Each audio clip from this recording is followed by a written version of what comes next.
l'ouverture du magasin GPT. Qu'est-ce que c'est? Alors, ça vient compléter un peu tout ce qu'on a dit sur beaucoup d'aspects, je pense. C'est où? C'est hors Azure, c'est dans Azure, c'est dans Copilot. C'est OpenAI. Enfin, pour le coup, c'est pas du tout Microsoft. Enfin, eux. Et c'était une annonce qu'avait fait Sam Altman lors de Dev Day ou DevCon, Dev Day, je crois. Dev Day, ce qui est un peu la conférence dev d'OpenAI. C'est le nouveau dieu de Kevin. Non, il y a Nadella d'un côté, Altman de l'autre. Et en fait, il avait fait l'annonce GPT Store, ça avait fait un buzz incroyable, qui était de dire, en fait, la notion de GPTs, donc GPT avec un petit S, pour dire, en fait, tu peux créer ton propre GPT beaucoup plus personnalisé, avec tes propres données, tes propres infos, pour concurrencer, on va dire, GPT-4, parce que quand tu fais du chat GPT sur GPT-4, au bout d'un moment, tu as quand même fait le tour dans sa manière dont il répond, etc. Et imaginons, il reste généraliste. Il reste généraliste, même s'il peut aller dans certaines spécificités, mais tu pouvais en fait l'entraîner toi-même. Et ce qui finalement, c'est que jusque-là, quand tu voulais un peu le rediriger vers une façon de penser, il fallait que tu interagisses avec lui sur un échange long pour essayer de lui dire, OK, tu es ça, etc., à refaire à chaque fois. Ils font l'annonce, se passe les feux de l'amour d'OpenAI. C'est une des raisons pour lesquelles il a été aussi... Il y a eu du retard. Et ça a été, donc ils ont envoyé un mail. Donc encore les feux de l'amour, pour rappel, c'est l'épisode où Altman a été viré de sa propre boîte, notamment soi-disant parce qu'il aurait un positionnement trop commercial qui visait à mettre trop rapidement des features sur le marché, et dans lequel le reste de... Dont cette vision de GPTs, ils n'avaient pas du tout apprécié. Des choses au sujet de l'AGI, etc. C'est ça. Et donc, on arrive début de l'année où ils disent, semaine prochaine, GPT Store va sortir. Et je crois que c'était mercredi dernier, jeudi dernier, on a du coup l'annonce qui est arrivée, donc tout le monde peut accéder, tout le monde pouvait déjà créer des GPTs, mais maintenant les publier sur un store semblable à l'App Store, c'est-à-dire que moi je crée un GPT ultra personnalisé, sur lequel je vais lui donner des informations en plus de celles qu'il a déjà, parce qu'on ne vient pas créer tout from scratch. Je viens le fine-tuner en fait à ta façon. Je peux lui donner, imaginons que je sois un expert sur la migration de tenantes, un sujet très trendy, et en fait je peux lui mettre des documents qui viennent l'alimenter, et derrière en fait je le mets sur le store, n'importe qui peut ensuite l'utiliser, lui poser des questions. Moi ce que j'ai trouvé super intéressant, c'est en fait là actuellement t'as pas encore tout ce qui touche à la monétisation et tout, en fait ça se dit, on est aux prémices de l'App Store du futur où tu vas payer ton abonnement, payer pour une feature, ça emmène aussi plein de questionnements. Ça ouvre des business du coup de personnes qui vont pouvoir des services. Moi j'attends le GPT info.gouv. Non mais il faudrait alors c'est quelqu'un qui l'a fait sur Copilot Studio, j'avais déjà vu passer sur LinkedIn. Et alors moi je me suis dit en fait tu t'imagines demain tu es une entreprise qui vend des voitures, on en a plein en France, en fait tu peux créer tout ton configurateur voiture dedans, les gens arrivent dessus et ensuite ça les redirige sur ton site, etc. Ça peut être générateur de trafic, générateur de monétisation. Mais ça veut dire aussi je pense que les premiers qu'on va voir, Booking, Airbnb, je pense que eux ils vont sauter dessus.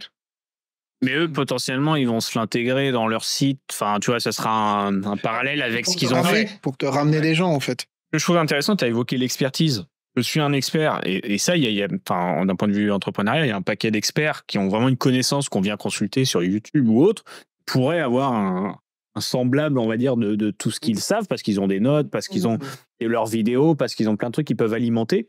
Et demain, faire une réplique, on peut interroger et acheter, du coup, facilement. Mon seul but est de rapatrier ma connaissance à un endroit pour pouvoir la fournir à un moment à mon GPT et se vendre de cette manière. Et ça, c'est juste, moi je trouve le potentiel derrière, il est carrément monstrueux. En positionnement pour toi, là on est côté OpenAI. La déclinaison côté Microsoft, est-ce qu'elle existe aujourd'hui? Est-ce que c'est le Studio, le Copilot Studio? Est-ce que ça n'a rien à voir? Comment tu positionnes les produits aujourd'hui? Déjà, tu peux créer un propre GPT. Un Copilot Studio. Alors oui, tu peux faire ton interne, mais tu n'as pas de store à proprement parler aujourd'hui. Je crois que la partie Copilot Pro, justement, c'est GPTs d'OpenAI. Je pense qu'on va créer des petits GPTs, mais Moi, dans la philosophie Microsoft, j'ai pas l'impression que ce soit trop dans l'avenir de Pour l'instant, faire il n'y a pas le côté le côté marketplace. App Store, etc. Alors, si sur Copilot Pro, ce qu'ils ont annoncé, c'est que ils ont préconçu une série de GPT spécifiques sur la cuisine, les loisirs, ce genre de choses qu'ils vont publier. Et pour moi, je le vois Mais on pas. te dit pas encore que tu pourras importer des GPTs externes. Moi, je fais le parallèle avec les visuels custom sur Power BI, tu vois, où tu as tes visuels de base et à un moment, tu peux aller sur la marketplace, importer d'autres visuels. Peut-être que demain, on aura la capacité d'importer des GPTs. Dans la logique pour Copilot Pro, je vois mal Microsoft se baser uniquement sur son propre store à lui. C'est un peu comme quand Edge, ils ont décidé de passer le cap et d'adopter Chromium. En fait, ils ont rendu possible la compatibilité de toutes les extensions qu'il y avait sur Chrome aujourd'hui. Donc toi, tu vois le store arriver chez MS. Sur la partie Copilot Pro. Ouais. Tu as tout ce qui est compatible avec les GPTs là, de OpenAI. Moi, je le vois bien compatible avec le Pro. Mais par contre, pour la partie Copilot M365, pour moi, c'est à part et c'est le Copilot Studio en fait qui va permettre à chaque entreprise d'avoir son propre store, on va dire. Moi, je fais un pari sur la marketplace. Il y a une grosse stratégie depuis des années sur la marketplace Azure de Microsoft à vendre de l'offre, packagé, ISV, du service, etc. Si OpenAI part sur une logique de store, le store chez Microsoft, c'est la marketplace Azure, hein, globalement. On pourrait imaginer demain peut-être un lien où tu peux acheter, c'est pas justement un expert, un GPT juridique fait par une société de renom. Elle viendrait publier sur la marketplace et que tu importerais dans ton Copilot Studio. Je sais Mais pas, dans ce hein, cas-là, je verrais vraiment deux stores bien séparés, tu vois. Et dans la même logique des Power BI avec des GPT certified, ce genre de choses, tu vois. Tu te rends là-dessus et tu l'importes un moment Ouais. et avec des trucs certifiés un peu plus par MS. On pourrait imaginer ça hein, sur les visuels Power BI, c'est un peu ce que tu as. Tu en as certains qui sont full communautaires, pas certifiés. Tu en as certains qui deviennent certifiés par Microsoft. Peut-être que demain, on arrivera sur un usage Mais similaire. là où je rejoins Elliot, c'est que pour moi, quand ils avaient annoncé ça là, en novembre dernier, pour moi, c'est aussi important que quand le modèle économique des stores d'applicatifs en fait, avait été annoncé en 2008 par Apple. Pour moi, c'est aussi important et je pense que ça va lancer en fait tout un nouveau pan économique en fait sur cet aspect-là. Et je pense qu'on va aussi avoir les mêmes travers qu'au début, donc on va avoir tout un tas de GPTs qui sert un peu à rien. Sur ça, pour le coup, j'ai bossé. Je savais que j'allais venir, donc je me suis dit, il faut quand même que je bosse pour une fois. J'ai bossé, alors je me suis amusé à créer un GPT. J'en ai créé un premier que j'ai essayé de publier, qui s'appelait Election Advocate. Et qui te Pour seulement $100 par mois, allez-y. permettait où j'ai alimenté avec des articles. Je l'ai fait d'abord avec du pro-Trump et avec du pro-Biden. Parce que je me suis dit, on est quand même dans une année d'élection américaine. À quel point ça, c'est capable d'aller influencer? Parce qu'en fait, on fait tous le truc où, quand on l'a déjà tous fait, il y a des élections en France, on tape sur notre moteur de recherche, on dit quel est le programme d'Emmanuel Macron? Et bam, t'as le truc. Et en fait, je me suis dit, Là, l'influence du référencement Google. influencer, moi, mon GPTs. Donc ça, je me suis fait tout de suite recaler, il n'y a pas eu de souci. On t'a recalé sur quel motif du coup? Abuse political abuse. Intéressant. Donc, Donc, j'en ai fait mécanisme deux de comme ça. protection. Après, je me suis dit, bon, je vais faire autre chose. J'en avais créé un il y a quelques temps, permettait en fait, où j'avais indexé des liens pour dire je veux résilier mon contrat SFR, démarche en 5 étapes, 10, 23, on sait tous que c'est un enfer, machin, tac, pour trouver le bon contact. Et je me suis dit, en plus de documents Word que je mets, j'ai glissé des informations politiques à l'intérieur basées sur ces anciens documents. Et en fait, pour essayer de voir si la personne qui utilise mon GPT, est-ce que à tout moment, quand je lui dis est-ce que je peux appeler le 1023 pour résilier SFR, il va pas me dire oui, et by the way, votez Trump, pour voir si ça passe, à quel point ils sont. Pour l'instant, il est encore en attente.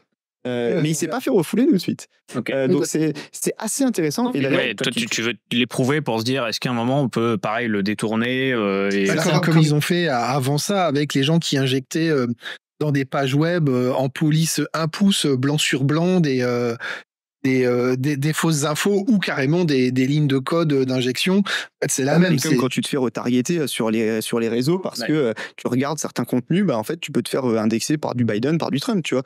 Quand il est publié, ton GPTs, il est publié donc sur le store.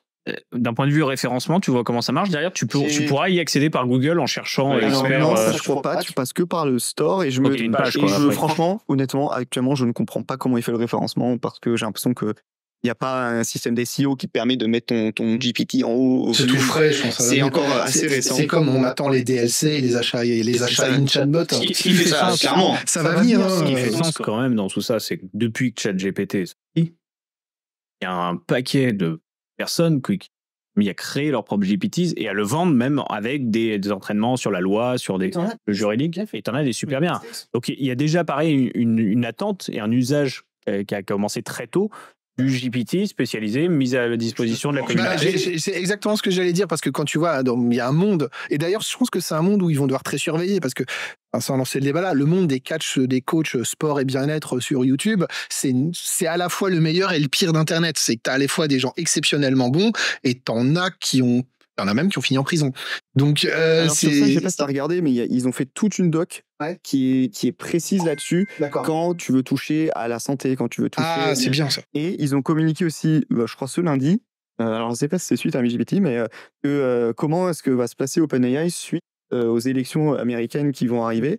Donc c'est assez intéressant de voir qu'ils essayent déjà d'anticiper ça, ce qui est généralement pas trop le cas des bots si tu regardes. Donc à mon avis, ils vont avoir des vrais questionnements là-dessus, assez intéressant à suivre. Et je vous dirai si mon compte se fait ban ou si le GPT arrive sur le store. En tout cas, ne l'utilisez pas. Moi, j'attends le coach sportif ChatGPT, ça va être vraiment bien. Sur le store, il y a des trucs vraiment bien faits. Ouais. Ça peut être vraiment cool pour discuter avec lui de ton programme et tout. Enfin, imagine la Belle au bois dormant en 2024.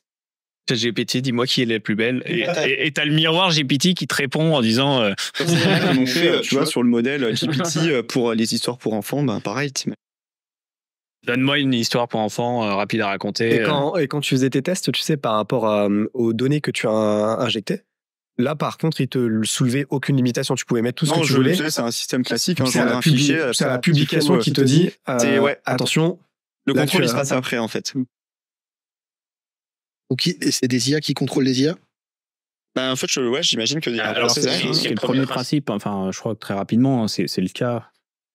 C'est qu'aujourd'hui, pour s'assurer qu'il te donne la bonne réponse, tu as une première IA, enfin un premier finalement Transformers fournit l'information et tu en as un deuxième qui la revoit en se disant est-ce que c'est pertinent à telle question de répondre telle réponse. Donc tu as déjà des IA aujourd'hui derrière l'IA Gen qui interrogent des IA et qui contrôlent. L'ancêtre des chatbots, c'était la question et la réponse étaient préprogrammées. Donc c'était le point de départ. Exactement. On va fermer là-dessus. Alors, c'est sujet intéressant. Moi, je pense que la monétisation de l'IA, c'est ce que beaucoup attendent. Alors, pas disponible en tant que tel côté Microsoft. On le rappelle, GPT Store concerne OpenAI. Et que les US pour le moment. Et les US allaient communiquer plus tard la monétisation. Par contre, voilà, il y a certainement un avenir, un usage attendu là-dessus. On verra comment c'est décliné. Est-ce que demain, le fameux Copilot aura son store, sa marketplace? Est-ce que des entreprises le monétiseront? Il y aura des histoires de partenariat. Je pense qu'on peut attendre et imaginer pas mal de choses.